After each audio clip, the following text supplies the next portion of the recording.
So let's talk about this. Stipe Miocic turned him down. Stipe Miocic declined the fight.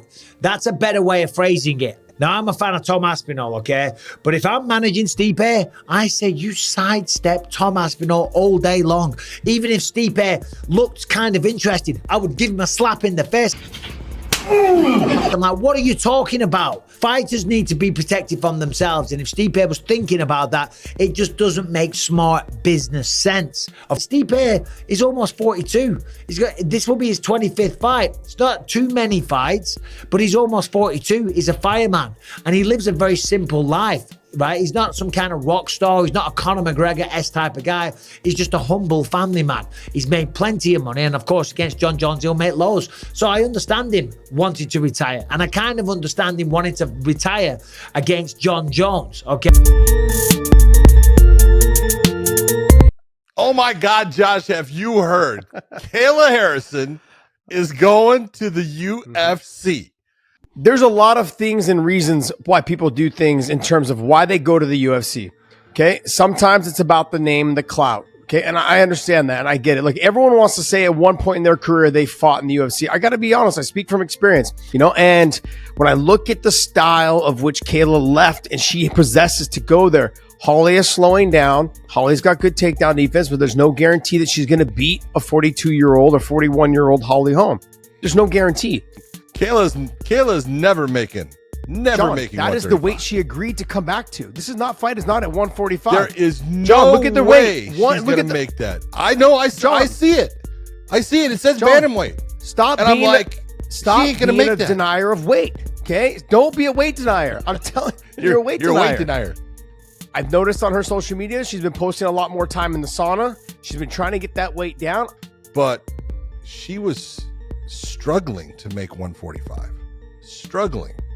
And we've seen, and not just women, men who decide, I'm going to go down another, I'm doing this right, I'm getting all this, and they get down to that weight. They're not the same. They just are not. The speed is different. They're having problems with their ability to take shots. Their ability to have the same power is not the same. And the real question for me is, how much endurance does Kayla have? I think she's going to have endurance to get through the 3 rounds. My concern is, even though Holly has slowed down, Kayla had a hard time with Larissa Pacheco, who walks forward and just throws shots. Who's probably now just as equally as fast as Holly. They're probably the same speed. Yeah. And so she was getting hit by Larissa, and those are loopy shots that you can see coming. Holly's going to throw the stiff jab. She's going to hit, it's going to be straight down the pipe. And how is Kayla going to deal with someone who is a way better boxer than Larissa Pacheco?